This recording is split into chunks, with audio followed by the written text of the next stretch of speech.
Hello, it's Bill, the Knee Pain Guru. Today is Wednesday, February 9th, 2022. Let's see. I had a couple I want to go over today. Before we get into the questions, I just got done with a podcast with the nonprofit that I'm working with. You can check that out over at the CamellaFoundation.org. The CamellaFoundation.org.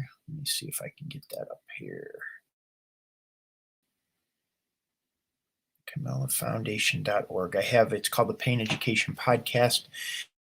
I do that over at CamellaFoundation.org. I just interviewed a woman out of Lexington, Kentucky, Dr. Andrea Mora, and we talked about pain and somatics and concussions and all sorts of stuff like that. So that was kind of fun.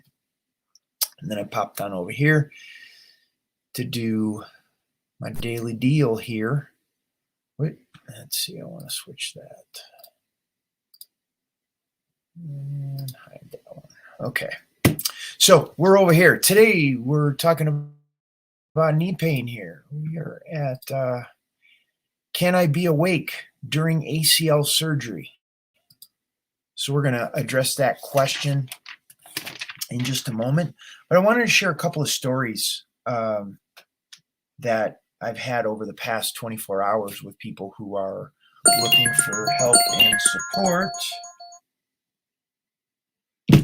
support with their knee pain. One was going to reach out. Please be clear that you want help and support, because you will get help and support. We had someone reach out and schedule a time to speak with one of our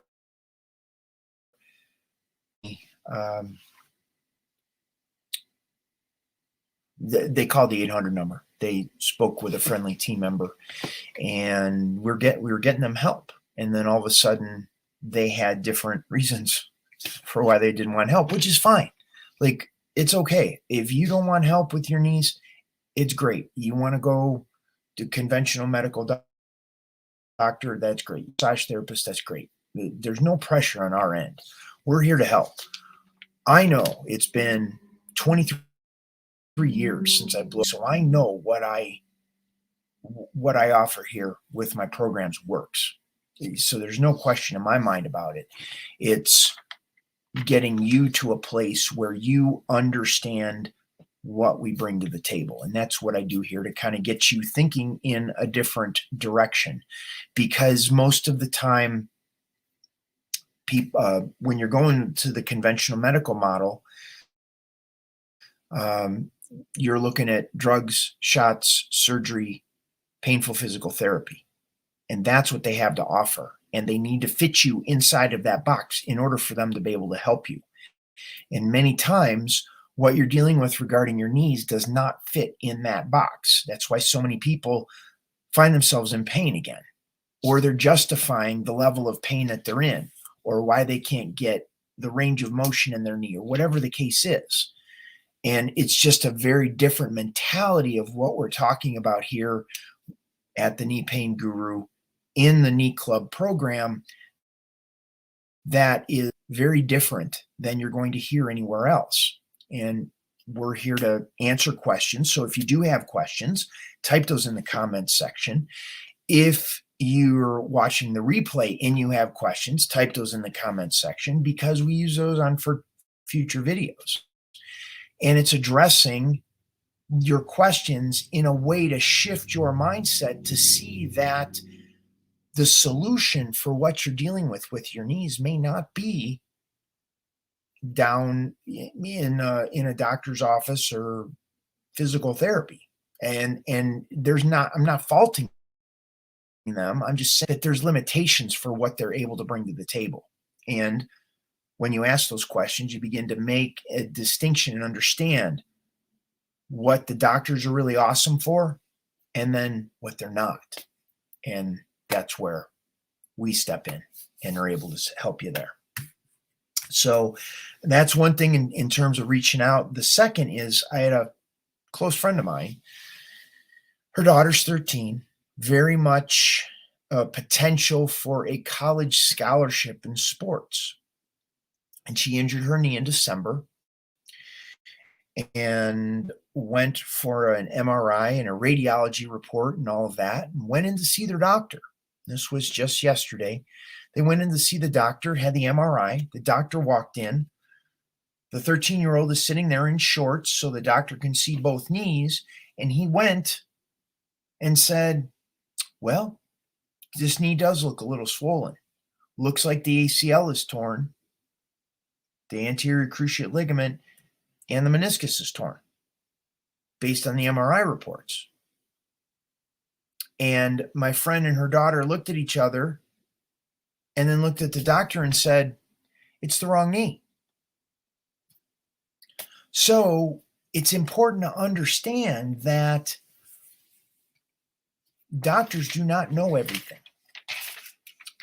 They are human.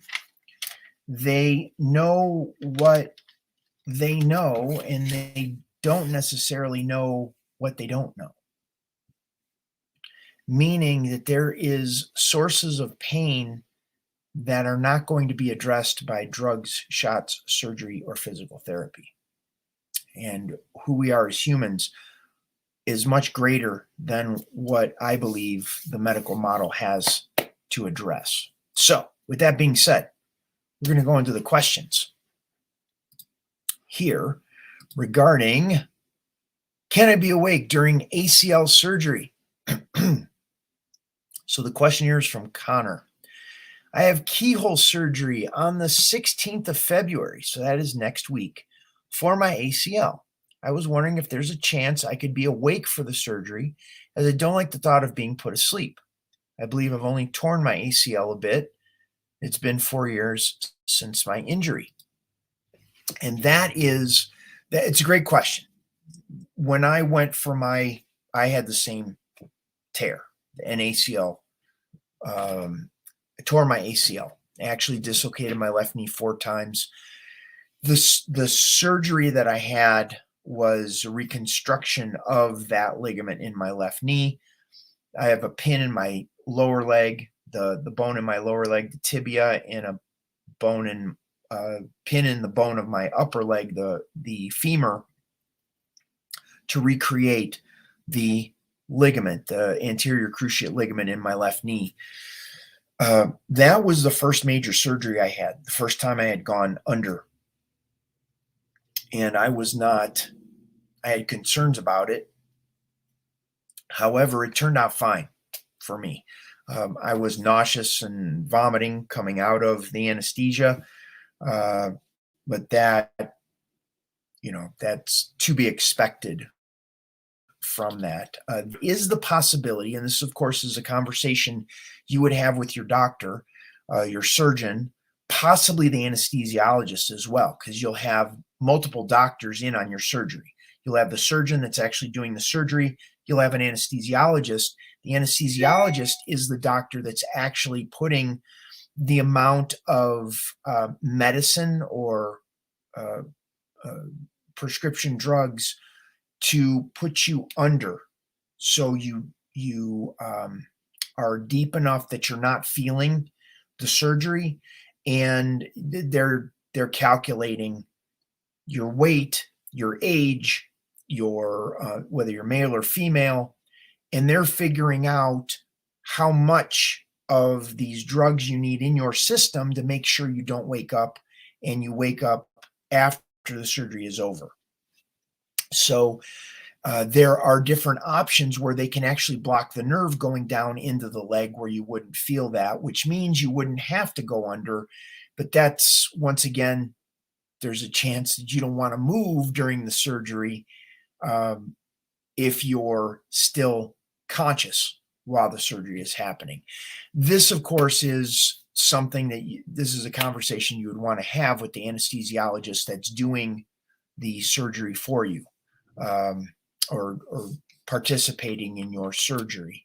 That you reach out to the doctor's office that you're going through and see if you could have a conversation with the anesthesiologist to see if that in fact is a possibility, that you can just have the nerve blocked so you don't feel the surgery instead of actually going unconscious for the surgery. Now, the disadvantage of it is you could move during the surgery and that can get really screwed up. The advantage of it is your recovery after the surgery is going to be very different because you're not going to have all of those drugs in your system that your body needs to move out after the surgery. So once again, I would have this conversation with the anesthesiologist to see what the options are for you for the ACL surgery. So if that's making sense, give the video a thumbs up, like and subscribe to the channel, the Knee Pain Guru YouTube channel, turn on notifications for future videos. If you would like more information, you can go down below this video, or you can check out the scrolling ticker down below. You can reach out and speak with one of our friendly team members at the toll-free number there, 877-891-9484. You can also enjoy a complimentary membership to Knee Club Lite.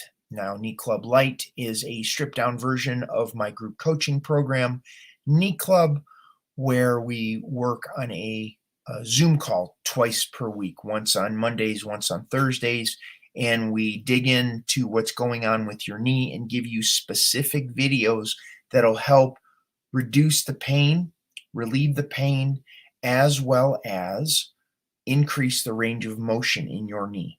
Now, we work on both in the knee, we work with the entire body as well, because you can't just isolate the knee whenever you're having difficulties with the knee. We have to look at the tension patterns that are going on from your feet all the way up into your hips and lower back, because they play a huge role in terms of how your knees feel. So we work on hips, lower back, hamstrings, quads, shins, calves, feet, ankles, feet, as well as the knees. So we're looking at the entire body in terms of how what's contributing to how your knee feels. If you have questions, feel free to type those in the live chat. I will address those. If you're watching the replay, type your questions in the comments section, and I get those and we use those for future videos. Let's see. That's what we got here today. I have a short video I'd like to play for you. And I'll do that in just a moment. But first, I want to thank you so much for being here. This is Bill Paravano, the Knee Pain Guru. Appreciating you very much for participating. Have a wonderful day and check out this video.